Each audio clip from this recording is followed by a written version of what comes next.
Sinti, Sindicato dos Trabalhadores em Educação. Fone 3212-0300. Acesse www.sinti-sc.org.br. Floripa em Foco com o Sinti, nesta semana com a diretora de Comunicação e Imprensa do Sindicato dos Professores no estado de Santa Catarina, a professora Claudete Mitman. Bem-vinda, professora. Quase tudo tranquilo? Obrigado mais uma vez. Para nós, enquanto sindicalistas, é difícil dizer que está quase tudo tranquilo. Sempre tem problemas no meio do caminho. Não bastasse os percalços da defesa da categoria, né? Tem ainda sempre alguém que joga pedra no caminho. Colocar mais, dificultar ainda mais. E temos mais uma novidade, né? Mas que também já saiu da pauta da Assembleia Legislativa. Felizmente, eu acho que o bom senso prevaleceu e foi retirado da pauta a discussão, no caso da mudança da Lei 170. Isso, para o telespectador e internauta entender um pouco, né? A gente vai falar hoje sobre a Lei 170, que é do ano de 1988. Logo após a Constituinte de 88, foi feita essa lei que regulamenta o número de alunos máximo por sala de aula. Tem um cálculo, né, de metro quadrado. Dependendo dos metros quadrados. Na realidade, a Lei 170, ela surgiu após a aprovação da LDB, porque a LDB estabelece que os estados e municípios estabeleçam os seus sistemas municipais e estaduais de ensino, e esses sistemas vão estabelecer os critérios de funcionamento, ano letivo, tanto das escolas públicas quanto privadas. Públicas e privadas, tanto as de nível de ensino fundamental, de educação básica, quanto as de ensino superior. Tudo que for sobre ensino, a lei de diretrizes estadual, no caso, a lei estabelece quais os direitos e deveres do professor, qual é a função do Estado, inclusive cita algumas questões da função dos pais, ela fala sobre o período o que é efetivo trabalho escolar, os dias letivos, e dentro dela também ela estabelece o número de alunos máximo por sala de aula. O artigo 28. O artigo 28. Que o nosso nobre deputado Loureiro queria alterar. Exatamente. E talvez quem elaborou o projeto de lei para ele nem tenha lido a Lei 170. Não deve ter lido direito. Indica de que não leu, né? Porque na justificativa ele colocava que escolas com estrutura física e pessoal humano limitado estariam tendo problemas, né? Estariam tendo problemas na organização das escolas. Então, e ainda mais na justificativa, ele falava ou fala sobre a questão da economia, que o Estado tanto teria. O Estado quanto as escolas teriam. É claro que para uma escola particular, tanto para o Estado quanto uma escola particular, quanto mais alunos você coloca lá dentro da sala de aula, mais grana você recolhe, no caso particular, e menos professor você contrata. Exatamente. Né? E no caso do Estado também. Tanto é que cada novo governo, o governo vem e tenta aumentar o número de alunos por sala de aula, e o Sinti recorre à Lei 170, o Ministério Público defende a lei, defende aquilo que está escrito aqui, e sempre nós conseguimos reverter a situação. Certo. Se houvesse essa mudança retirada do artigo 28, a gente estaria de mãos amarradas. Cada um colocaria quantos alunos pudesse. Quantos alunos pudesse. Eles estariam livres para estabelecer o número de alunos por sala de aula. E existem estudos internacionais também do como é adequado, de rendimento, aproveitamento, o desgaste do professor com uma turma muito grande. Exatamente. Um dos argumentos da justificativa do projeto deputado Jean é de que existem estudos internacionais de que não é o número de alunos em sala de aula que vai influenciar o rendimento, mas o sucesso depende do bom professor. Aí a pergunta, nós questionamos o deputado e colocamos que, primeiro, as entidades formadoras, elas deixam a desejar a formação inicial do professor. Segundo, os cursos de capacitação que o governo, eu não sei, as entidades privadas oferecem, no governo são incipientes e deixam muito a desejar. né? A capacitação. A capacitação permanente do profissional. Permanente, É. tem um programa permanente. A LDB prevê que a formação do Tem que ser docente continuada. tem que ser formação continuada. Agora, é necessário que seja uma formação de De qualidade. qualidade. Terceiro que eu coloco, quem é que estabelece qual é o critério do bom professor?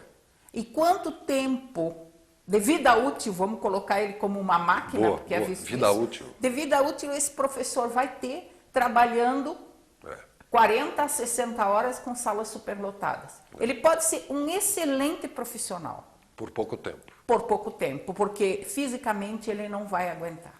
E aí Nem emocionalmente, né? sim, o desgaste já está mais do que exposto De aí. comprovado, né? E aí o Cinti ficou sabendo isso através do Conselho Estadual de Educação, Exatamente. no qual Nós tem uma temos cadeira. uma representante do sindicato. O sindicato tem uma cadeira no Conselho Estadual de Educação e esta conselheira nos alertou de que esse projeto já estaria na LESC e que estava em processo de tramitação, inclusive com relatoria. E, para nossa sorte, a relatora escolhida foi a deputada Luciane Carminati, que também nos alertou. E ela, como professora, ela está sempre defendendo as nossas causas, assim como outros deputados, né? E não precisa nem ser professor para Não. defender uma causa dessa. Mas né, às vezes os caras não estão nem aí, né? Mas nós temos deputados que realmente se preocupam com a educação. E aí foi publicado no site do Exatamente. Cinti. E daí o Cinti escreveu uma nota, lemos o projeto de lei, a justificativa do projeto de lei e, com base na Lei 170, a gente questionou item por item da justificativa do deputado.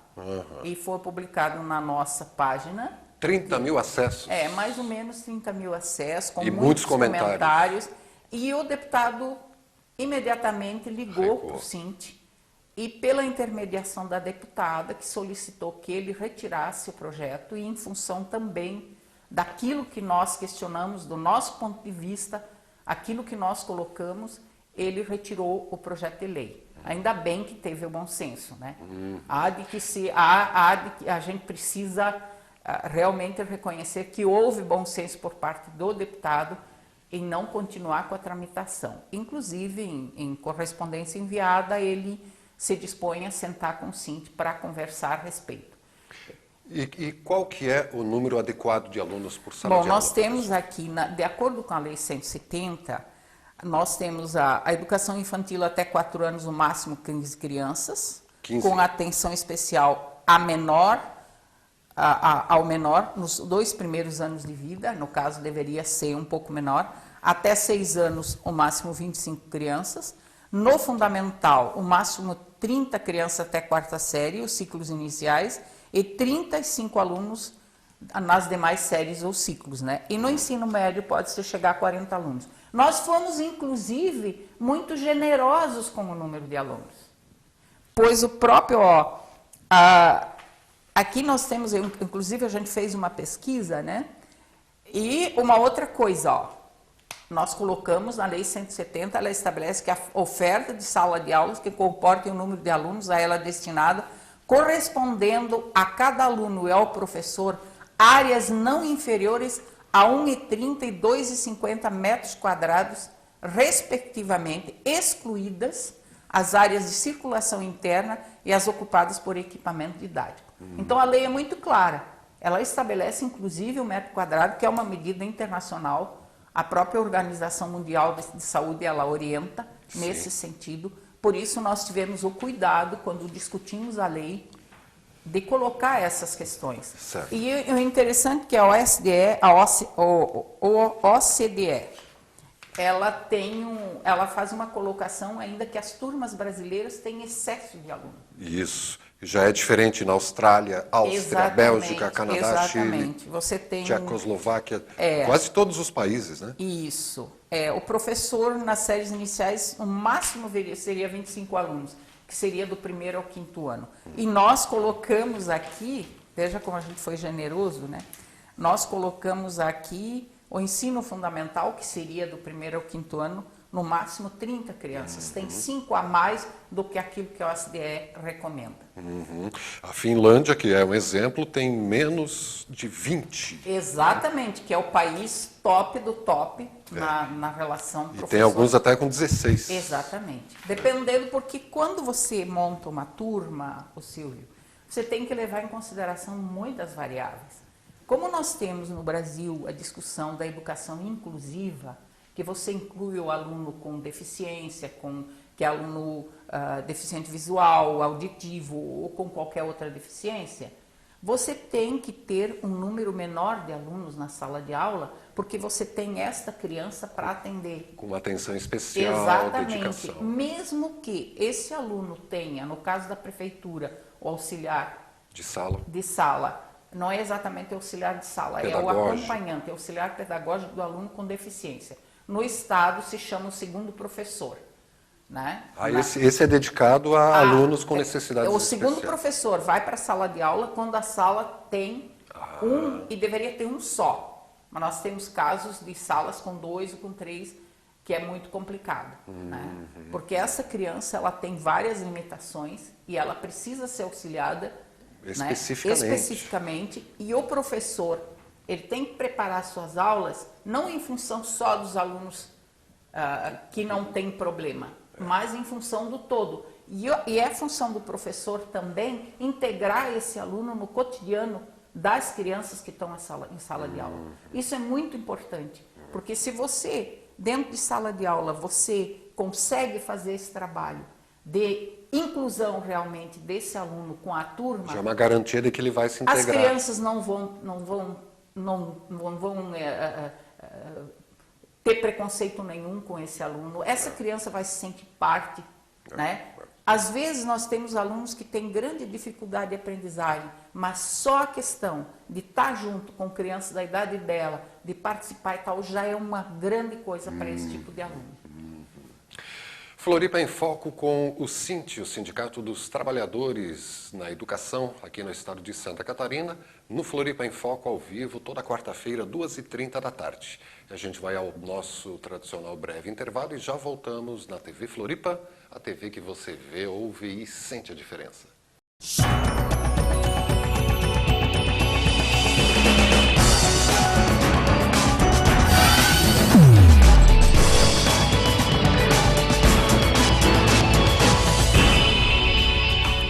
SINT, Sindicato dos Trabalhadores em Educação. Fone 3212-0300. Acesse www.sint-sc.org.br. Olá, estamos começando mais um programa. Tudo muito relacionado, né? Você assiste a TV Floripa em seu computador. Basta digitar www.tvfloripa.org.br.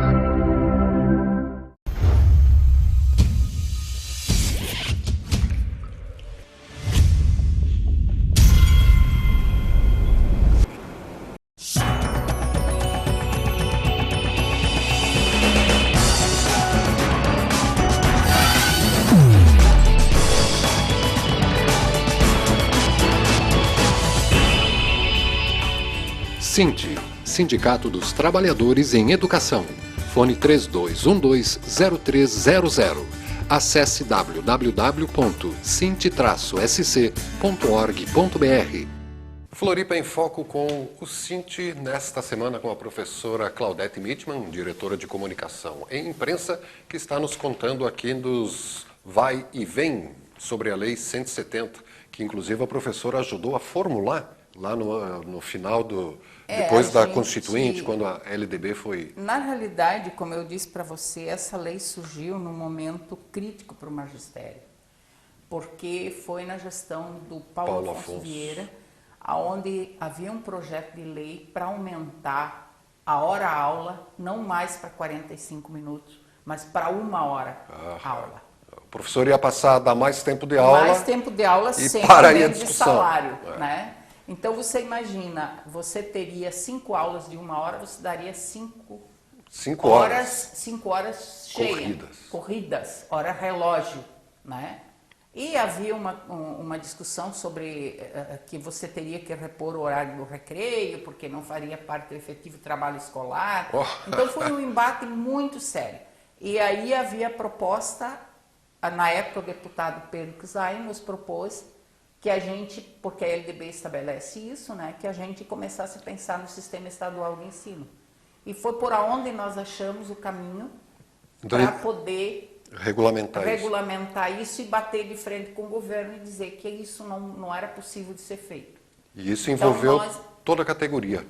Foram feitas audiências públicas através da Assembleia Legislativa em todo o Amplamente estado. discutido, então. Foi muito discutido. Foi um grupo do Sint, na época eu fazia parte da direção, era da pasta educacional, e a gente se reunia, nos reunimos, eu acho que foi mais de um mês de discussão, pesquisa, debates, até a gente chegar ao projeto de lei, a Lei 170. Certo. Que, aliás, o próprio foi encaminhado pelo Executivo uma proposta de substitutivo global, mas nós estávamos tão bem fundamentados que nós conseguimos aprovar praticamente tudo que nós tínhamos proposto na Lei 170. A única coisa que na época nós não conseguimos aprovar, que nós queríamos, era que o governo, a obrigatoriedade por parte do governo com toda a educação básica. E na época, o finado Paulo Renato era o ministro da Educação. E tinha sido criada o Fundef, que era Fundo de Manutenção do Ensino Fundamental, que deixava fora todo o ensino médio, a educação infantil, a educação especial ficava fora. Era só ensino fundamental, tá? De primeira, na época, primeira ou oitava série. Agora nós temos do primeiro ao nono ano, que há uma diferença, que são os 9 anos, né, do ensino fundamental. E isso era bom, esse Fundef? Na realidade, não, porque foi um horror aquilo. Esse fundo, os municípios começaram a achar que quanto mais alunos eles matriculassem, mais dinheiro eles iam receber da verba do Fundef. Então, as crianças não eram mais crianças, eram por cabeça. Eu tenho tantas matrículas, eu recebo tanto por matrícula, é isso. E daí deu o início exatamente da municipalização de todo o ensino fundamental, foi com o estabelecimento dessa lei. Inclusive, no estado de Santa Catarina, à época, o governo fechou as creches todas, sabe? Porque, claro, que a LDB ela estabelece uma parceria entre os entes federados, os municípios, os estados e a União. E diz a competência de cada um no atendimento ao ensino. É de competência específica do município dar prioridade a toda a educação infantil e o ensino fundamental. Isso, com creches inclusivas. Exatamente. É de competência do Estado o ensino médio e da União, mas em nenhum momento a própria LDB diz que você não pode atender, em qualquer ente federado, não possa atender educação qualquer infantil, nível educacional, a fundamental ou básica. Não pode se eximir, mas pode abraçar outros. E o que o governo do estado fez? Ele fechou quase 50 mil vagas de creches e nós tivemos que entrar na justiça para manter algumas, sabe? Porque a lei dizia, ele não é obrigado a oferecer, mas em nenhum momento ela dizia que ele deveria fechar. Ele não podia deixar de oferecer o que já existia. Ele não é obrigado a aumentar as vagas. Mas entende? Não pode diminuir. Vai deixar na mão? Exatamente. Então, diante dessa polêmica toda, dessa discussão, nós entendemos a importância de discutir e nós não conseguimos aprovar a obrigatoriedade do governo para com o ensino médio, do governo do Estado, que na época, em função do Fundef, era só educação básica, que era a obrigatoriedade do governo do Estado, e também não conseguimos aprovar a gestão democrática. Não. Nas escolas, que nós queríamos que estivesse aqui. O que é a gestão democrática? A gestão democrática é a eleição de diretores, são os conselhos deliberativos, isso sim. É eleição, não é indicação. Eleição via projeto de lei, não via decreto. Essa, para mim, para o sindicato, é uma gestão democrática de cabresto. Porque ela tem hoje? O que o governo está fazendo hoje. Né? Cabresto, É cabresto. pretexto, porque o governo, o secretário foi claro durante a greve, disse, mesmo com a eleição, o diretor é um cargo de comissionado de confiança, porque é de exclusiva competência do governador dizer eu aceito ou não aceito. Entende?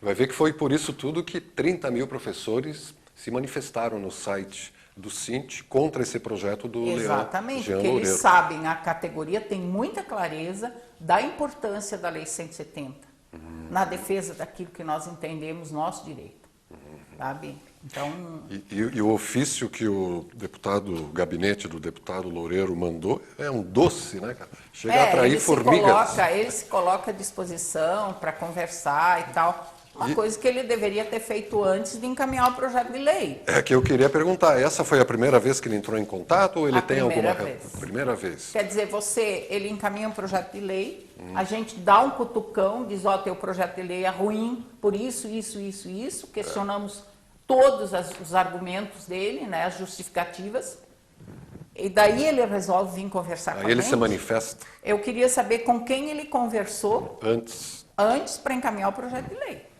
Não conversou, né? E se não fosse a comissão que estava avaliando, a deputada da comissão que estava avaliando se manifestar, talvez o projeto fosse a votação, né? O importante para nós foi que essa discussão estava no Conselho Estadual de Educação. E como nós temos uma cadeira lá e uma representante do Sint, ela nos reporta aquilo que acontece. E é importante que a gente saiba o que eles discutem lá, porque tem a ver com a gente, com a vida funcional e com a educação do Estado de Santa Catarina. Conselho Estadual de Educação. Exatamente. É um órgão governamental ou é consultivo, é independente? Estadual, é um órgão governamental. Os conselhos, eles são regrados tanto pela Constituição, né, quanto pela LDB. Né? Então, tu tem o Conselho Estadual de Saúde, você tem o Conselho de Alimentação Escolar, você tem o Conselho Estadual de Educação e depois você tem os municipais. Assim como tem os estaduais, os federais, os estaduais e os municipais. São instâncias de discussão, né, e encaminhamento. Deliberativo. Não exatamente. Eu não sei se, no caso do Conselho Estadual, ele é deliberativo na avaliação, análise e encaminhamentos de abertura, fechamento de escolas e várias outras questões. É ele que analisa os projetos, que verifica se a escola está adequada, se o espaço físico é correto, como tem que funcionar. Então, ele que avaliza se dá o ok. Né? E tem o Sint, que tem cadeira aí. Isso, e tem, parece que os estudantes, e são várias entidades, as universidades têm. É um conselho grande, as né? escolas particulares têm. Sim, é muito grande. Ele funciona no CEISA sempre, eu acho que ele tem praticamente um andar corporativo lá. Olha, no CEISA Center. O conselho é uma entidade muito grande e muito forte. Nós, do Conselho de Alimentação Escolar, adoraríamos ter uma salinha tamanho dessa aqui. Já chegava no início, temos, né? E onde é que se reúne o Conselho de... Nós nos reunimos na Secretaria de Educação, numa sala cedida, né? Mas não temos... temos um armário lá no Departamento de Auxílio Estudante, que é nosso, mas não é um espaço nosso. Você não tem, como eu vou dizer, a liberdade de entrar e sair a hora que você achar que você deve ir lá para trabalhar ou para fazer as coisas. E vai guardar documentos de um estado inteiro dentro de um armário. É uma tentativa, né? uma tentativa. A briga nossa é por um espaço próprio, né? No caso do Conselho de Alimentação Escolar. E o governo do estado é que deve prover esse espaço. Porque o Conselho Estadual de Educação, eu acho que é alugado lá, quem paga as despesas, tudo é o Estado. Nós também do Conselho, se nós saímos visitar escolas, o Estado tem que fornecer o veículo, dependendo da distância ele paga uma diária para alimentação, né? Mas no mínimo, não passa da merenda. Exatamente, não passa da merenda. O Conselho Estadual da Merenda Escolar. Professora Claudete Mittmann, diretora de comunicação e imprensa do Sint, que falou conosco aqui, falou para nós sobre esses conflitos aí que quase gerou um novo projeto de lei do deputado Jean Loureiro sobre a alteração na surdina da lei 170. Do artigo 28 da lei 170, que estabelece o número máximo de alunos por sala de aula. Nós tivemos o cuidado, o mínimo nós não estabelecemos. A gente criou um critério, ó, pode ir até aqui, além não. E isso, como eu disse para você, a gente foi muito generoso, nós ainda estamos acima daquilo que a OCDE recomenda. 19 alunos por sala já está de bom tamanho, né? Se forem pequenos, está de bom tamanho mesmo.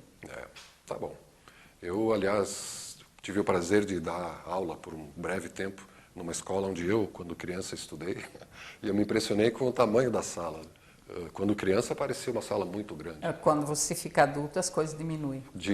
Eu só queria esclarecer mais uma coisa, que hoje nós temos não mais o Fundef, mas o Fundeb, que é Fundo para Manutenção da Educação Básica. Então, o que é a educação básica? Ela prevê desde a pré-escola, do maternal, até o ensino médio.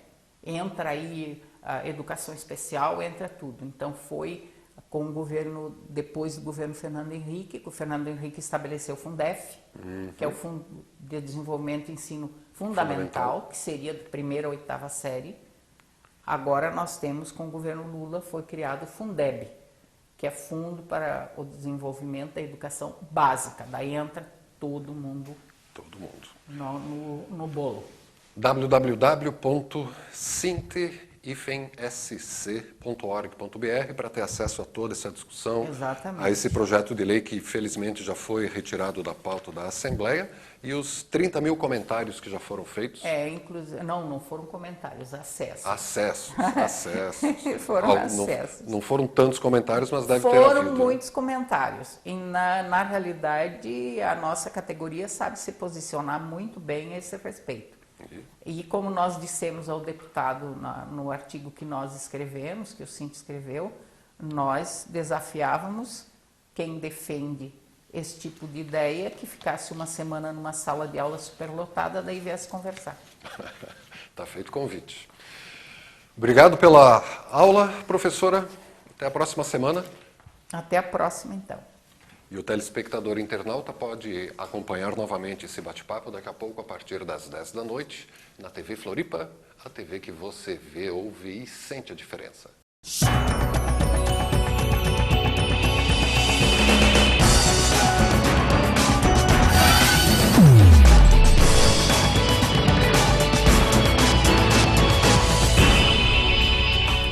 Sint, Sindicato dos Trabalhadores em Educação. Fone 3212-0300.